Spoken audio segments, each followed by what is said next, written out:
የተወደዳችሁና የተከበራችሁ የእግዚአብሔር ቤተሰቦች ሰላም ለእናንተ ይሁን። እንደምን ዋላችሁ? እግዚአብሔር አምላክ ስሙ የተባረከ ይሁን። እኔ ጋ ሁሉ ሰላም፣ ሁሉ መልካም ነው።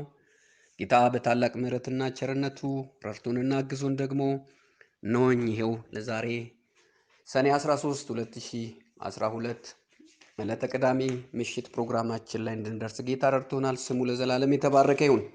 እንደተለመደው እንግዲህ በአምላካችን በእግዚአብሔር ፊት እንጸልያለን። ከዛ ወደ ትምህርታችን በቀጥታ እንሄዳለን። የዘላለም አምላክ እግዚአብሔር አምላካችን ሆይ በጌታ በኢየሱስ ክርስቶስ ስም እናመሰግንሃለን። ቀኑን ባንተ ምሕረት፣ ባንተ ቸርነት፣ ባንተ በጎነት፣ ባንተ ጥበቃ ውለን ለዚህ ለተወደደ ምሽት ደግሞ እንድንደርስ ያንተ በጎ ፍቃድ ሆኖልናልና እናመሰግናለን። ስምህ ከፍ ይበል። እነሆኝ ሁላችን ደግሞ አሁን ተሰብስበን በፊት አለን። ጌታ ሆይ በኢየሱስ ክርስቶስ ስም ቃልህን እንድትናገረን የቃል ፍቺ እንዲበራልን በበራልን ቃል ደግሞ መኖር እንድንችል እንድትረዳን በክርስቶስ ኢየሱስ ስም እንጸልያለን። ልቦናችን ያስተውል፣ ጆሮአችንም ይስማ። በጌታ በኢየሱስ ክርስቶስ ስም እግዚአብሔር የምንሰማው ቃል አንድ ምድር ላይ በመሬት ጠብ እንዳይል በኢየሱስ ስም እኔ ጸልያለሁ። ሁሉም በሕይወታችን ፍሬ እንዲያፈራ 30፣ 60፣ 100 እንዲሆን በክርስቶስ ኢየሱስ ስም ጸለይን። አሜን። ጌታ ስሙ ለዘላለም የተባረከ ይሁን። እንግዲህ የተወደዳችሁ የእግዚአብሔር ቤተሰቦች ትምህርታችንን ጌታ እየረዳን እየቀጠልን ያለ ነው። እጅግ የተወደዱ የእግዚአብሔር ጸጋዎች በሕይወታችን እየበዙ እየጨመሩ ይሄዳሉ። ጌታ ይባረክ። እግዚአብሔር ባለ ጸጋ ነው። ሃሌሉያ፣ ስሙ ይባረክ። እንግዲህ ስለ 5ቱ የአገልግሎት ጸጋዎች በሚገባ መንፈስ ቅዱስ እያስተማረን ያለ ነው። ትላንትናና ከትላንት በስቲያ ያሉ ቀናት ስለ ሐዋርያትና ስለ ነቢያት አገልግሎት በሚገባ መንፈስ ቅዱስ አስረድቶናል። ብዙ ሐሳቦችን በዚህ ዙሪያ ላይ አንሸራሽረናል። ዛሬም እንግዲህ በቀሩት 3ቱ የአገልግሎት ጸጋዎች ወንጌላዊ፣ አስተማሪና እረኛን በተመለከተ ባለን ሰዓት እንመለከታለን ማለት ነው። እንግዲህ እነኚህ 5ቱ የአገልግሎት ጸጋዎች ምን ያህል በቤተ ክርስቲያን ውስጥ ትልቅ ኃላፊነትና ድርሻ እንዳላቸው ቤተ ክርስቲያን ሆና እንድትቀጥል ከዚህ ቀደም እንደነገርኳችሁ ክብርት፣ ንጽሕት፣ ያለፊት መጨማደድ፣ ነውር የሌለባት ቅድስት እንድትሆን የሚያደርጓት ወይም ደግሞ ኢየሱስ ክርስቶስ በዚህ ምድር ላይ ሆና እንድትገኝ የሚፈልጋትን አይነት ቤተ ክርስቲያን እንድትሆን የሚያደርጉት እነኚህ 5ቱ የአገልግሎት ጸጋዎች ናቸው። ካለ እነዚህ ጸጋ ቤተ ክርስቲያንን ማሰብ አይቻልምና፣ ስለዚህ እነዚህን ማወቅ ማለት በአጠቃላይ ትክክለኛው ክርስቶስ በዚህ ምድር ላይ እንድትኖር የሚፈልጋትን አይነት ቤተክርስቲያን ማወቅ ማለት ነው። እነኚህ የአገልግሎት ጸጋዎች እንግዲህ በቤተክርስቲያን በሙላት ተገለጡ ማለት ትክክለኛዋ ፐርፌክት የሆነችዋ ሞዴል የሆነችዋ ቤተክርስቲያን ማየት ማለት ነው። አሁን በምድራችን ምሳሌ የምትሆን ብዙዎች ሊጠጉ፣ ሊጠለሉ፣ ሊድኑ የሚችሉባት ለዘላለም ሕይወት የተዘጋጁ ሰዎች ሃሌሉያ የሚሰበሰቡባት ቤተክርስቲያን ትሆናለች ማለት ነው። ጌታ ስሙ ለዘላለም የተባረከ ይሁን። እንግዲህ ዛሬ ደግሞ ከሐዋርያትና ነቢያት እንግዲህ ሰፊ ነው። በዚህ ዙሪያ ላይ ትናንትም ዛሬ ላይ ጨምረን የምናየው ነገር እንዳለ ነግሬያችሁ ነበረ እና እንግዲህ የሐዋርያት ስንል በአዲስ ኪዳን ላይ ነው አገልግሎቱ የሐዋርያነት አገልግሎት በስፋት የሚታየው ብያችኋለሁ። የነቢያት አገልግሎት ስንል ደግሞ በብሉይ ኪዳን የነበረውን ሐሳብ በደንብ አድርጎ የሚያስረዳን ነው ብለናል። በሐዋርያትና በነቢያት መሰረት ላይ ታንጻችኋል የሚለው ቃል ሙሉ በሙሉ የሚያሳየው በአዲስ ኪዳንና በብሉይ ኪዳን ያለውን መሰረት የሚያሳይ ነው ብያችኋለሁ። ጌታ ስሙ ይባረክ። ብሉይ ኪዳን ላይ ሄደን ስንመለከት ያለ ነቢያት አገልግሎት ብሉይ ኪዳንን ማሰብ አይቻልም። በአዲስ ኪዳን ደግሞ ያለ ሐዋርያት አገልግሎት ማሰብ አይቻልም። መጽሐፍ ቅዱስ ስንል የነቢያትና የሐዋርያት ነው ማለት ነው። እኛም የተመሰረትነው የቆምነው በዚህ በሐዋርያትና በነቢያት የታነጽነን ማለት ነው። ክብር ለጌታ ይሁን። እንግዲህ ጌታ ኢየሱስ ክርስቶስን በዚህ ምድር በተመላለሰ ጊዜ ጠቅሶ ሲያስተምር የነበረው ይመላለስም የነበረው አገልግሎቱን የሚፈጽም የነበረው በነቢያት ትንቢት ነበረ። ጌታ ስሙ እየተባረከ ይሁን። እሱ ራሱም ወደ ምድር የመጣው በነቢያት ትንቢት ነበረ። ሃሌሉያ። ይሄ ደግሞ ቀድሞ እግዚአብሔር አምላካችን ሰዎችን ሁሉ ሊያድን ያዘጋጀውን የመዳንን መንገድ ለሰዎች የተናገረበት መንገድ ነው። እኛም ዛሬ ያንን እውነት ይዘን እየቀጠልን ያለንን ነው። ሃሌሉያ። ይህንንም ደግሞ ፈጽመን የተዘጋጀልንን መንግስት የምንወርስ ሰዎች ነን። ክብር ለጌታ ይሁን። ደስ ይበላችሁ። እንግዲህ ሶስተኛው የአገልግሎት ጸጋ እንግዲህ ወንጌል ሰባኪዎች ናቸው ወይም ወንጌላውያን የሚባሉ። ወንጌላውያን ስንል እንግዲህ ምንድነው? የምስራቹን ቃል የሚያበስሩ፣ የሚሰብኩ፣ ነፃ የሚያወጡ፣ ብዙ ሰዎችን ፊታቸው ወደ ጌታ ዘወር እንዲያደርጉ የሚያስችል ጸጋ ያላቸው ናቸው። አብዛኛው መልእክታቸው ባላመኑ ሰዎች ላይ ነው ትኩረት የሚያደርጉት። ሰዎች የሚያጠምዱ ናቸው። ይሄ ደግሞ በሙላት የተሰጣቸው ጸጋ ነው። እንግዲህ መንፈስ ቅዱስ ለቤተ ክርስቲያን ከሚሰጣቸው ጸጋዎች አንዱ የመፈወስ ስጦታ ነው። ከ9 ከተዘረዘሩት ውስጥ ትላንት ከተመለከትናቸው ማለት ነው። ከነኚህ በአንደኛ ቆሮንቶስ ምዕራፍ 12 ላይ ከቁጥር 7 ጀምሮ ባነበብነው እስከ ቁጥር 12 ድረስ ባነበብነው ክፍል ላይ 9 የተለያዩ በመንፈስ ቅዱስ የተሰጡ የጸጋ ስጦታዎች በዛ ክፍል ላይ ያለውን ተመልክተናል። ከዛ ውስጥ የመፈወስ ስጦታ የሚል አለ። አብዛኛውን የመፈወስ ስጦታ በወንጌላውያን ላይ እንደሚሰራ መጽሐፍ ቅዱስ ይናገራል። አብዛኛው ወንጌላውያን የዚህ አይነት ጸጋ፣ አጋንንትን የማውጣት ጸጋ፣ ሃሌሉያ፣ የመፈወስ ጸጋ የተሰጣቸው ነው። ይሄን እያደረጉ ነው እንግዲህ ወንጌልን የሚሰብኩት። አብዛኛው የወንጌላዊነትና የሐዋርያት አገልግሎት ይወራረሳል ወይም ይቀባበላል። ሐዋርያትም ይህንኑ አገልግሎት ያደርጋሉ። ምንድነው ልዩነቱ? በሐዋርያትና በወንጌላውያን መካከል ያለው ልዩነት፣ ሐዋርያት አንድ ቦታ ላይ ረጅም ጊዜ ይቆያሉ። አንድ ወንጌል የተሰራበት ቦታ ላይ እስኪያደራጁ ድረስ አይወጡም። ወንጌላውያን ግን ወንጌልን ሰበኩ፣ ሰዎችን ወደ ጌታ ዘወር ካደረጉ በኋላ ለመምህራን ነው ጥለው የሚሄዱት። ስለዚህ ቆይታ የላቸውም፣ ወዲያውኑ ነው የሚሄዱት ወንጌላውያን። ሐዋርያት ግን እስኪያደራጁና ቤተክርስቲያን ተቋማዊ እስክትሆን ድረስ ከስፍራው አይሄዱም። ቅዱሳንን አጽንተው አደራጅተው ነው የሚሄዱት ማለት ነው።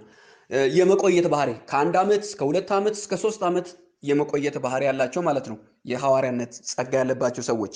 ስለዚህ በአንድ ስፍራ ላይ የተወሰነ ጊዜ ይቆያሉ። ወንጌላውያን ግን ተንቀሳቃሽ ናቸው። አንድ ስፍራ ላይ ቢበዛ እስከ 1 ወር ሊቆዩ ይችላሉ። ያንንም ያክል ላይቆዩ ይችላሉ። ከዛ በኋላ ለሚቀጥለው ጸጋ አስረክበው ይሄዳሉ ማለት ነው። ጌታ ስሙ ለዘላለም የተባረከ ይሁን። ይህንንም ከመጽሐፍ ቅዱስ ከሐዋርያ ሥራ ምዕራፍ 8 ላይ ከወንጌላውያን መካከል ወንጌላዊ ፊልጶስ ተብሎ በመጽሐፍ ቅዱስ የተመሰከረለት፣ ሃሌሉያ። በሐዋርያ ሥራ ምዕራፍ 21 ላይ ስንመለከት ፊልጶስ ወንጌላዊ እንደሆነ መጽሐፍ ቅዱስ ይነግረናል። እንግዲህ ወንጌላዊው የሆነው ፊልጶስ የእሱን አገልግሎት እንመለከት። ቁጥር 4 ላይ ሐዋርያ ሥራ ምዕራፍ 8 ቁጥር 4 ላይ ምንድነው? የተበተኑትም ቃሉን እየሰበኩ ዞሩ። ፊልጶስም ወደ ሰማርያ ከተማ ወርዶ ክርስቶስን ሰበከላቸው። ሃሌሉያ።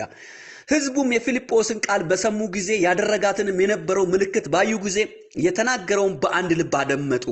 እርኩሳን መናፍስት በታላቅ ድምፅ እየጮሁ ከብዙ ሰዎች ይወጡ ነበረ። ብዙ ሽባዎች፣ አንካሶች ተፈወሱ። በዛችም ከተማ ታላቅ ደስታ ሆነ። ተመልከቱ እንግዲህ ወንጌላዊነት ማለት ይሄ ነው። አንድ ወንጌላዊነት ጸጋ አለው ስንል አሁን በፊልጶስ ሕይወት ውስጥ የተከሰተውን ወይም የሆነውን በደንብ ተመልከቱ። ምንድነው የሆነው? ወንጌልን ሰበከ። ቀጥሎ የሰሙት ሁሉ በአንድ ልብ አደመጡ። ሰዎች ሊያደምጥ የሚችል ኃይል አለው። ከዛ እርኩሳን መናፍስት በታላቅ ድምፅ እየጮሁ ከብዙ ሰዎች ይወጡ ነበረ። ይሄ ብቻ አይደለም፣ ብዙ ሽባዎችና አንካሳዎች ተፈወሱ። እዚህ ጋር ደረጃ በደረጃ ተመልከቱ። በወንጌላዊነት አንድ ሰው ወንጌላዊ ነው የምንለው ምልክቱ የሚታይበት ዓላማውን፣ ምልክቱን፣ ተግባሩን ነው እያየን ያለ ነው። እንግዲህ አንደኛ ወንጌል ነው የሚሰብከው። ቅድም እንደነገርኳችሁ ወንጌል ከሰበኩ በኋላ ሰዎች ምን ይሆናሉ? ይድናሉ። ሰዎች በሚድኑ ጊዜ በሰዎች ላይ ያሉ እርኩሳን መናፍስቶች ምን ይሆናሉ? ይወጣሉ። ሰዎች ካሉባቸውም በሽታ ይፈወሳሉ። ይሄ በወንጌላውያን ላይ የሚገለጽ ጸጋ ነው። ሃሌሉያ። ስለዚህ ይህንን አይነት አገልግሎት የሚታይባቸው ሰዎች ምን አይነት ሰዎች ናቸው? ወንጌላውያን የሆኑ ናቸው ማለት ነው። አንድ ሰው እንደዚህ አይነት አገልግሎት በህይወቱ የሚሆን ከሆነ ጸጋው መለየት ይችላል ማለት ነው። በሱ ውስጥ ያለው የወንጌላዊነት ጸጋ ነው ማለት ነው። ምን ማድረግ? ላልዳኑ ሰዎች ወንጌል መስበክ፣ ከሰበከ በኋላ ከሰዎች ላይ አጋንንት ማውጣት፣ ከዛ በኋላ መፈወስ። እነዚህ የሚያስገርሙ ነገሮችን የሚያደርግ ጸጋ የወንጌላዊነት ጸጋ ነው ማለት ነው። ይሄ ብቻ አይደለም፣ የሚገርም ነገር ነው። በአካባቢው ላይ በጥንቆላ አካባቢውን ያስገርም የነበረ ሲሞን የተባለ አንድ ሰው እንደነበረ እሱም ሰው እኔ ታላቅ ነኝ እያለ እየጠነቆረ የሰማርያን ወገን እያስገረመ ቀድሞ በከተማ እንደነበረ መጽሐፍ ቅዱስ ይናገራል። ከታናናሾች ጀምሮ እስከ ታላላቆች ድረስ ታላቅ እግዚአብሔር ኃይል ይህ ነው እያሉ ሰው ሁሉ ያዳምጡት የነበረ ሰው እንደነበረ በሰማርያ ይነገራል። ከብዙ ዘመናት ጀምሮ በጥንቆላ ስላስገረማቸው ያደረገውን ያዳምጡት ነበረ። ማንን? ስምዖንን። ነገር ግን ስለ እግዚአብሔር መንግስትና ስለ ኢየሱስ ክርስቶስ እየሰበከላቸው ፊልጶስን ባመኑ ጊዜ ወንዶችም ሴቶችም ተጠመቁ። ሲሞንም ደግሞ ራሱ አመነ፣ ተጠምቆ ከፊልጶስ ጋር ይተባበር ነበር። የሚያደርገውንም ምልክትና ታላቅ ተአምራት ባየ ጊዜ ተገረመ ይላል። መጽሐፍ ቅዱስ ላይ ሄዳችሁ ስታነቡ ይህንን የምታገኙት በሐዋርያት ሥራ ምዕራፍ 8 ከ10 እስከ 13 ያለው ክፍል ላይ ሄዳችሁ ስታነቡ ይህንን ቃል አሁን የተናገርኩትን ታገኛላችሁ። ጌታ ስሙ ለዘላለም የተባረከ ይሁን። እንግዲህ እዚህ ላይ የሚያስገርም አገልግሎት ነው። የወንጌላዊነት አገልግሎት አስገራሚ አገልግሎት ነው። በምድራችን ላይ በብዙ ጊዜ ምሳሌ ሆኖ በዚህ አገልግሎት የሚታወቀው ወንድማችን ቦንኬ ነው። ቦንኬ በዚህ በወንጌላዊነት አገልግሎት ዓለም ላይ በጣም በስፋት ሲያገለግል እንደነበረ፣ በሱም አገልግሎት ብዙ ሰዎች ወደ እግዚአብሔር መንግስት ይጨመሩ እንደነበረ የዚህ ዘመን ትልቅ ምስክር ነው። በምድራችን ብዙ ሰዎች አሉ። ይሄ በዓለም አቀፍ ያለውን ልጠቅስላችሁ ፈልጌ እንጂ በእኛም ምድር ላይ በጣም ብዙ እውነተኛ የሆኑ በዚህ አቅጣጫ ወንጌልን የሚሰሩ ሰዎች እንዳሉ እናያለን። እናንተም ውስጥ ይሄ ጸጋ አለ። ጌታ ስሙ የተባረከ ይሁን። በአንዳንዶቻችን ሁላችን ወንጌላውያን ስላልሆንን ባለን ሰዎች አንድ ነገር ልነግራችሁ የምፈልገው ነገር ምንድን ነው? የመፈወስ ስጦታ፣ አጋንንትን የማውጣት ታላላቅ ተአምራትን የማድረግ የሚገለጥብን ተቀምጠን አይደለም። ወጥተን ወንጌልን ስንሰብክ ከወንጌሉ ጋር አብሮ የሚገለጥ ጸጋ ነው። መንፈስ ቅዱስ ይህንን የመፈወስን ስጦታ፣ ተአምራት የማድረግን ስጦታ፣ በሽተኞችን የመፈወስ አጋንንትን የማውጣት የሚሰጠን ወጥተን ወንጌልን መስበክ ስንጀምር። ይህም ባላደረግንበት ተቀምጠን ቁጭ ብለን በመጸለይ አንቀበልም። እንድፈውስ አድርገን ብለን ጸለይን አይደለም። ወጥተን ወንጌልን ስንሰብክ በእኛ ላይ የሚገለጡ ጸጋዎች ናቸው እነኚህ። አጋንንትን ማውጣት፣ ሽባ፣ እውር፣ ደንቆሮ፣ እነዚህን የመሳሰሉ የጸጋ ስጦታዎች የሚገለጡት በእንቅስቃሴ ነው። ወጥተን ወንጌልን በምንሰብክ ጊዜ በላያችን ላይ የሚታዩብን ናቸው ማለት ነው። ጌታ ስሙ ለዘላለም የተባረከ ይሁን። እንግዲህ ቁጥር 14 አካባቢ ላይ ሄደን ስንመለከት በኢየሩሳሌም የነበሩ ሐዋርያት ይላል የሰማርያ ሰዎች የእግዚአብሔርን ቃል እንደተቀበሉ ሰምቶ ጴጥሮስና ዮሐንስን ሰደዱላቸው። ምክንያቱም አሁን እንደነገርኳቸው ወንጌላዊ ረጅም ሰዓት እዛ ቦታ ላይ አይቀመጥም። ፊልጶስ ይህንን አደረገ፣ ሰበከ። ከተማ ውስጥ ያለውን ሰዎች በሙሉ ወደ ክርስቶስ እንዲመጡ አደረገ። በከተማይቱም ላይ ታላቅ ደስታ ሆነ። ጥሎ ሄደ። ወደሚቀጥለው ፕሮግራም፣ ወደሚቀጥለው ምዕራፍ አለፈ። አሁን እንግዲህ እነኚህ ደግሞ የእግዚአብሔርን ቃል የሰሙ ሰዎች ሐዋርያት እንደነገርኳችሁ በአንድ ቦታ ላይ ረጅም ጊዜ ይቆያሉ ብያችኋለሁ። ሐዋርያት የት ነው ያሉት? በኢየሩሳሌም ነው። ወንጌል የተነሳው ከየት ነው? ከኢየሩሳሌም ነው። ሌሎቹ ተበትነው ወንጌልን ሲሰብኩ፣ ሐዋርያት ግን ቆይተው ነበር። ለምን? መቆየት ስለነበረባቸው። በኢየሩሳሌም የነበሩትን ማጽናት ስለነበረባቸው፣ በኢየሩሳሌም የተጀመረው ወንጌል መሰረት መያዝ ስለነበረበት፣ ሐዋርያት ደግሞ ይህንን የማደራጀት ስራ ስለሚሰሩ በዛ ተቀመጡ። ወንጌል የተሰበከበት ቦታ ላይ ደግሞ ሲሰሙ አስተማሪዎችን ይልካሉ። ከወንጌላዊ ቀጥሎ የሚሄደው አስተማሪ ነው። እነኚህ በወንጌል እውነት አምኖ ከአጋንንት እስራት ነፃ ወጥተው ከበሽታ ነፃ የወጡ ሰዎች ምን ያስፈልጋቸዋል? በውስጣቸው ደግሞ የእግዚአብሔር ቃል ሊዘራ ይገባል። ይህን ደግሞ የሚያደርጉት መምህራን ናቸው። ስለዚህ ጴጥሮስና ዮሐንስ የማስተማር ጸጋ ያለባቸው ሰዎች ነበርና እነዚህ ሰዎች ምን አደረጉላቸው? ሰደዱላቸው ነው የሚል። እነሱ መጡና አስተማሯቸው፣ መንፈስ ቅዱስን እንዲቀበሉ አደረጉ ይላል። ጌታ ስሙ ይባረክ።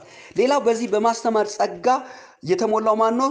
በርናባስ የተባለውን ሰው እንመለከታል። በርናባስ እጅግ የማስተማር ጸጋ እንደነበረበት መጽሐፍ ቅዱስ ይነግረናል። በዚህ በሐዋርያት ሥራ ምዕራፍ 11 ላይ አካባቢ ሄደን ስንመለከት በስጢፋኖስ መከራ ላይ በተደረገ መከራ የተበተኑ ነበሩ። እነኚህ የተበተኑት አሁንም እነ ፊልጶስ ናቸው። ፊልጶስ እንግዲህ አገልግሎቱ በጣም በሰፊው የሰራ ነው። ወንጌልን የሰበኩ ዞሩ ይላል። በስጢፋኖስ ላይ በተደረገ መከራ የተበተኑ እስከ ፊንቄ፣ እስከ ቆጵሮስ፣ እስከ አንጾኪያ ድረስ ዞሩ። ቃሉንም ለአይሁድ ብቻ እንጂ ለአንድስ እንኳን አይናገሩ ነበር። ከእነርሱ ግን የቆጵሮስና የቄሬና ሰዎች የነበሩ አንዳንዶች ወደ አንጾኪያ መጥተው የጌታ የኢየሱስ ክርስቶስ ወንጌል እየሰበኩ ለግሪክ ሰዎች ተናገሩ። ወንጌልን እየሰበኩ ለግሪክ ሰዎች ተናገሩ። የጌታ እጅ ከነርሱ ጋር ነበረ። ቁጥራቸውም እጅግ የሚሆኑ ሰዎች አምነው ወደ ጌታ ዘወር አሉ። ሃሌሉያ። ወሬውም በኢየሩሳሌም ባለች ቤተክርስቲያን ስለ እነርሱ ተሰማ። በርናባስንም ወደ አንጾኪያ ላኩት። ቅድም ምንድነው የነገርኳችሁ? በዛ በሰማሪያ ሄደው በሰበከ ጊዜ ጴጥሮስና ዮሐንስን ላኩ። አሁን ደግሞ እነ በርናባስን ላኩ። ሌት ላሉት በአንጾኪያ ላሉት ማለት ነው። ጌታ ስሙ ይባረክ። ቅድም ሰማሪያ ላይ ነው፣ አሁን ደግሞ አንጾኪያ ላይ ነው። ወንጌላውያን እንግዲህ ፈር እየቀደዱ እንደ ሐዋርያት ከሐዋርያት ጋር የሚወራረስ ነው ጸጋው ብያቸዋለሁ። ግን ምንድነው ልዩነታቸው? እነኚህ በየስፍራው ቶሎ ቶሎ የመሄድ ባህሪ ነው ያላቸው ማለት ነው። ጌታ ስሙ ለዘላለም የተባረከ ይሁን እና ይሄ በሆነ ጊዜ ማንን ላኩላቸው ይላል? በርናባስን ላኩላቸው። ከዛ በኋላ በርናባስ ወደ አንጾኪያ ላኩት። እርሱም መጥቶ የእግዚአብሔርን ጸጋ ባየ ጊዜ ደስ አለው። ሁሉንም በልባቸው ፈቃድ በጌታ ጸንቶ ይኖሩ ዘንድ መከራቸው ይልና ደግ ሰውና መንፈስ ቅዱስ እምነትም የሞላበት ነበረና ብዙ ሕዝብም ወደ ጌታ ተጨመሩ። በደንብ ስሙ። እዚህ ጋር እንግዲህ በርናባስና ሳውልን ሊፈልግ ወደ ጠርሴስ መጣ። ባገኘውም ጊዜ ወደ አንጾኪያ አመጣው። በቤተ ክርስቲያን 1 ዓመት ሙሉ ተሰበሰቡ። ብዙ ሕዝብንም አስተማሩ። ደቀ መዛሙርትም መጀመሪያ በአንጾኪያ ክርስቲያን ተባሉ። በጣም የሚገርም ወንደርፉል። ሃሌሉያ። እንግዲህ እዚህ ክፍል ላይ የሚያስደንቅ ነገር የሚገርመው ነገር እነኚህ ሰዎች እንግዲህ በፊልጶስ የወንጌል አገልግሎት የመጡ ናቸው። ከመጡ በኋላ ፊልጶስ ትቶን ሄደው ቀጥሎ መምጣት ያለባቸው ምኖች ናቸው? አስተማሪዎች ናቸው። ከዛ አስተማሪዎቹ መጡ እነ በርናባስ ሲመጣ ደግሞ ማንን ይዞ መጣ? ጳውሎስ እንግዲህ እንደምታዩት ሐዋርያነት አለበት፣ አስተማሪም ነው፣ ሰባኪም ነው። በፊልጶስ አገልግሎት የተገኙትን እነኚህ ሰዎች በርናባስና ጳውሎስ ደግሞ ተቀበሉና ተረከቡና ምን አደረጓቸው? መስበክ ጀመሩ። መስበክ አይደለም ማስተማር ጀመሩ። ለስንት? ለ1 ዓመት ሙሉ ተቀመጡና አስተማሩ። ካስተማሩ በኋላ ምን አደረጓቸው? ደቀ መዛሙርት አደረጉ።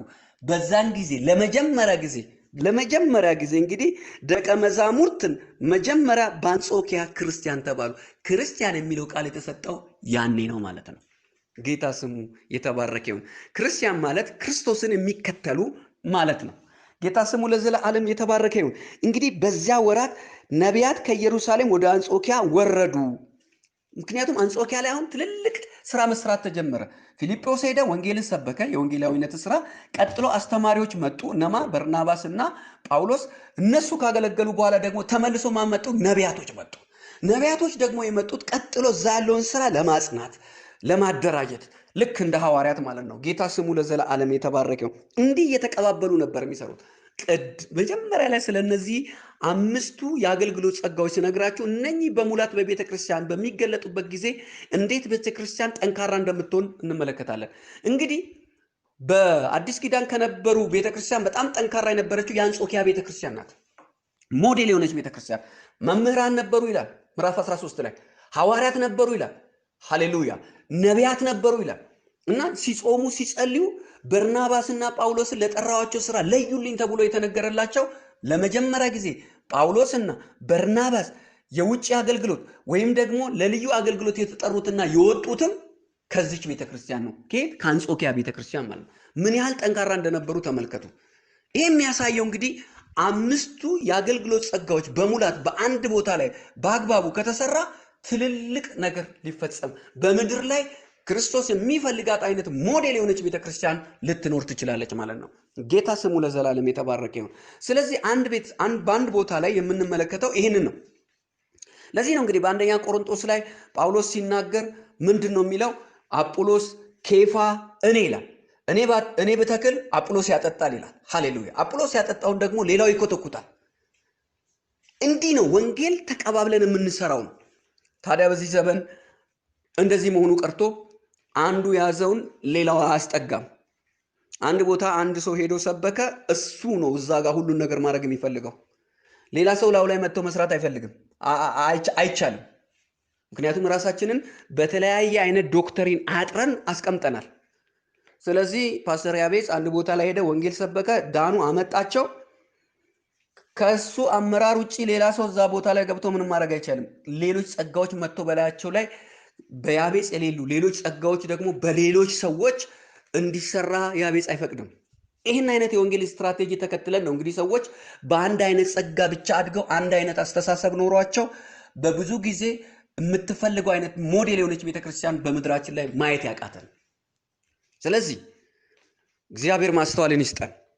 ምንም አይነት አጥር ሳይዘን፣ ምንም አይነት ወንጌልን ለመስበክ ዶክተሪን ሳይዘን እውነተኛ የሆነውን የእግዚአብሔር ልጅ እግዚአብሔር ወደዚህ ምድር ለሰዎች መዳን የላከውን ክርስቶስን ሰብከን እነኚህን ሰዎች ደግሞ በእግዚአብሔር ቃል አስታጥቀን በእግዚአብሔር ቤት ጸንተው እንዲቆሙ ካደረግን በኋላ መልሰው እነኚህ ሰዎች ደግሞ ለወንጌል ስራ አገልጋዮች እንዲሆኑ ካሰለጠንን በኋላ ከዚህ ያለፈ ድርሻ የለንም። ሌሎች የተለያዩ ዶክትሪኖችን ማምጣት ለወንጌል እውነት ምንም የሚፈይደው ነገር የለም። ዋናው ሰዎች ለመዳን የሚያበቃቸው አንድያ ልጁን እግዚአብሔር ወደ ምድር እንደላከ ይህንንም ደግሞ መከራ ተቀብሎ ተሰቅሎ ሞቶ ተነስቶ ዳግመኛ እንደሚመጣ በትክክል በሰዎች ሕይወት ውስጥ ይህንን ከሳልን ለመዳን በቂ ነው። ከዚህ ያለፉት ነገሮች ሁሉ ትርፍ ናቸው። ዋናው የወንጌል መልእክት መስቀሉ ስራ ነው። ለዚህ ነው እንግዲህ ጳውሎስ ምንድን ነው ያለው? አንድ ክፍል አነብላችኋል። በቃ የእውቀት መጨረሻ አንድ ሰው አውቅ ያለው ወይም ደግሞ በጣም ትልቅ እውቀት አለው የምንለው ልብ በሉና ስሙኝ፣ ወይም ደግሞ የእውቀት ጥግ ደርሷል ብለን የምንለው ምን አይነት ሰው ነው? ላንብብላችሁ ጳውሎስ የተናገረውን አንደኛ ቆሮንቶስ ምዕራፍ 2 ላይ በጣም ልቤን የሚሞላ ቃል። ሁላችሁም በዚህ ቃል እንድትጽናኑና እንድትበረቱ ፈልጋለሁ በጌታ በኢየሱስ ስም አሜን። እኔም ወንድሞቼ ወደ እናንተ በመጣው ጊዜ በቃልና በጥበብ ብልጫ ለእግዚአብሔር ምስክርነቴ ለእናንተ እየነገርኩ አልመጣውም። በመካከላችሁ ሳለው ከኢየሱስ ክርስቶስ በቀር እርሱም እንደተሰቀለ ሌላ ነገር እንዳላውቅ ቆርጬ ነበርና። ሃሌሉያ። በመካከላችሁ ሳለው ከኢየሱስ ክርስቶስ በቀር እርሱ እንደተሰቀለ ሌላ እንዳላውቅ ቆርጬ ነበርና። በቃ ጳውሎስ የመጨረሻ ዕውቀቱ ጥግ ያስቀመጠው በቃ ኢየሱስ ክርስቶስ እንደተሰቀለ። ምን ትፈልጋላችሁ? ከዚህ የበለጠ ነገር ለማወቅ ከሄዳችሁ ያነሰ ነው ማለት ነው። የእውቀቱ ጥግ መጨረሻ ምንድን ነው? ኢየሱስ እንደተሰቀለ ነው። ከዚህ ያለፈ ነገር የለም። እንግዲህ ሌሎች ትምህርቶች አድጎ ይህን እንድንረዳ ነው እንጂ የሚያደርጉን ከዚህ የሚበልጥ ነገር የለም።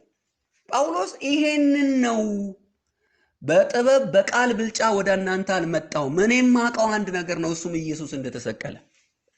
ምን ትላላችሁ ታዲያ የተወደዳችሁ እግዚአብሔር ወገኖች? ይሄ ነው እንግዲህ አሁን ብዙ ጊዜ ሰዎች ስለተለያየ ጉዳይ ማወቃቸው ያወቁን ይመስላችሁ። የመጨረሻ ዕውቀት ስለ መስቀሉ ማወቅ ነው። መስቀሉ ከገባን የዕውቀት መጨረሻ ላይ ደርሰናል ማለት ነው። ለዚህ ነው የትንሣኤውን ኃይል አውቅ ዘንድ ነው ያለው። በቃ ይህን የምንመለከተው በመስቀሉ ስራ ነው። የመጨረሻ ጥግ የሆነው ነገር የመጨረሻም ተአምር የምንለው በዚህ ምድር ላይ አስደናቂ ነው የሚባለው ተአምራት ከትንሣኤው በላይ ተአምራት የለም። በቃ ማንም ከዛ በላይ ማድረግ አይችልም። የመጨረሻ ጥግ ይሄ ነው። የትንሣኤውን ኃይል አውቀነዋል ወይ ነው ትልቁ ነገር። አሁን እኮ ይሄን ሳናውቅ እኮ ዘለን ስለ ሌሎች ጉዳዮች እኛ ለማወቅ የምንፈልገው በቤተ ክርስቲያን ዶክተሪን እንደዚህና እንደዛ ምንም የማይመለከተን ለመዳን የማያበቁ ናቸው። ለመዳን የሚያበቃው ይሄ ነው፣ መስቀሉ ነው፣ ትንሣኤው ነው ለመዳን የሚያበቃው። እኛ መስክረን ወደ እግዚአብሔር መንግስት ያመጣናቸው ሰዎች ማስታጠቅ ያለብን እዚህ ጋር ነው። ጌታ ስሙ ለዘላለም የተባረከ ይሁን። አስተማሪዎች እንግዲህ ይህንን ነው የሚሰሩት። ወንጌላውያን ምን እንደሚሰሩ ነግሬያቸዋለሁ። አስተማሪዎች ደግሞ እነኚህ ድነው የመጡትን በወንጌላውያን ድነው የመጡትን ሰዎች በእግዚአብሔር ቤት ኮትኩቶ መትከል። አሁን እንደነገርኳችሁ ስለ ትንሣኤው ስለ መስቀሉ ስራ በደንብ አድርጎ ከመጀመሪያው እስከ መጨረሻው ዘርዝሮ ማስተማር ነው። መምህራን የሚባሉት ሰዎች ድነው ከመጡ በኋላ አርነት ከወጡ በኋላ መንፈስ ቅዱስ ከተቀበሉ በኋላ በእነሱ ላይ የእግዚአብሔርን ቃል በመዝራት ደህንነታቸውን እንዲያረጋግጡ የሚያደርጉ እስከ መጨረሻው ባመኑትና ባገኙት ጽድቅና ቅድስና ጠብቀው መሄድ እንዲችሉ የእግዚአብሔርን ቃል በልባቸው መትከል ነው። ተካዮች ናቸው። አስተማሪ ማለት የሚተክል ነው። ሃሌሉያ! የሚያጠጣ ነው። ጌታ ስሙ ይባረክ። ስለዚህ እነኚህ ሰዎች በማ ላይ ይተከላሉ? በክርስቶስ ላይ ነው የምንተክለው። ወንጌል ሰብኮ ባመጣ ሰው ላይ አይደለም የምንተክለው። ቤተክርስቲያን በቃ የምትተከለው በክርስቶስ ላይ ነው። መስራች ምናምን የሚባል ነገር የለም በመጽሐፍ ቅዱስ ላይ። ቤተክርስቲያን አንዴ ተመስርታለች የዛሬ 2000 ዓመት። ማንም ቤተክርስቲያንን መመስረት አይችልም። ከተመሰረተው በቀር ሌላ መሰረት ማንም ሊጥል አይችልም። ማናችንም ቢሆን በተመሰረተው በክርስቶስ ላይ ነው የምናንጸው። መትከልም ከተከበረ በክርስቶስ ላይ ነው የምንተክለው። ሃሌሉያ! ከዚህ ውጪ ቤተክርስቲያን ማንም ሰው ሊመሰርት አይችልም። ይሄ መዳፈር ነው። ክርስቶስ ነው ቤተክርስቲያንን መስርቶ ሄደው። ሃሌሉያ። ከዛ በተረፈ ደግሞ ይህንን ስራ የሰሩት ሐዋርያቶች ናቸው። ከዚህ በኋላ ያለ የትኛውም ሰው መስራች አይደለም። ስሙ ለዘላለም የተባረከ ይሁን። እንግዲህ ተስፋ አደርጋለሁ በወንጌላውያንና የአስተማሪዎች የተመጋገበ የአገልግሎት ጸጋዎችን እንደተረዳችሁ። ጌታ ስሙ ይባረክ። ጌታ ቢፈቅድና በሕይወት ብንኖር ደግሞ ነገ ስለ እረኞች እንመለከታለን። የእረኛ ስራ ደግሞ ወይም ደግሞ የእረኝነት የጸጋ አገልግሎት ምን እንደሚመስል በነገው ክፍለ ጊዜ የምንመለከት ይሆናል። ጌታ ስሙ ይባረክ። ይህንን የሰማችሁት ደግሞ ራሳችሁን በእግዚአብሔር ጸጋ ለይታችሁ ለዚህ አገልግሎት ትተኩ ዘንድ በጌታ በኢየሱስ ክርስቶስ ስም አሳስባችኋለሁ። ተባረኩ። እንጸልያለን። ጌታ ሆይ እናመሰግናለን። እጅግ ግሩምና ድንቅ ነህ። እነሆ እግዚአብሔር ሆይ እኛን ያዳንክበት መንገድ ለእኛ የሆንክልን ነገር ስናስብ እኛ ምንም አላደረግንም፣ ለማገልገል አልተነሳንም፣ አላሰብንምም። ጌታ ሆይ እንደገና ልባችን እንዲነሳ በኢየሱስ ስም ጸልያለሁ። የከበረ ጸጋም በውስጣችን አስቀምጣል። እንደተቀመጠብን ግን እኛ ተቀምጠን ያለነው እንጂ ተነስተን አልተንቀሳቀስንም። ከዚህ በኋላ በቀረልን ዘመን በተሰጠን ጸጋ አገልግለን አክብረን አትርፈን አንተ ስትመጣ በእኛ የምትደሰትና ኑ ወደ ጌታችሁ ደስታ ግቡ የምትለን ሰዎች እንድታደርገን በኢየሱስ ስም ጸልያለሁ። ሀኬተኛ ሆነን ወደ ውጪ የምንጣል ሳይሆን ወደ ውስጥ በደስታ የምንገባ ሰዎች እንድታደርገን ጸልያለሁ። ጸጋችንን የምንቀብር ሳይሆን በጸጋችን የምናተርፍ የምንነግድ እንድታደርገን በክርስቶስ ኢየሱስ ስም ጸልያለሁ። አሁን በቤት የሚመላለሱ ቅዱሳን ሁሉ ጸጋቸውን ለይተው በተሰጣቸው ጸጋ ወንጌላውያን ቢሆኑ፣ አስተማሪዎች ቢሆኑ፣ እረኞች ቢሆኑ፣ ነቢያት ቢሆኑ፣ ሐዋርያት ቢሆኑ እግዚአብሔር ሆይ አንተ በውስጣቸው ያስቀመጥከውን ጸጋ ለይተው አውቀው በዛ ጸጋ ተግተው ማገልገል እንዲችሉ እንድትረዳቸው በኢየሱስ ስም ጸለይኩኝ። ይህንንም ስለምታደርግ አመሰግንሃለሁ በጌታ በኢየሱስ ክርስቶስ ስም አሜን። ጌታ ስሙ ይባረክ። ጌታ ቢፈቅድ በሕይወት ብንኖር ነገ ማለዳ ደግሞ በጸሎታችን እስክንገናኝ የእግዚአብሔር ጸጋ ምሕረትና ቸርነት ከሁላችን ጋር ይሁን።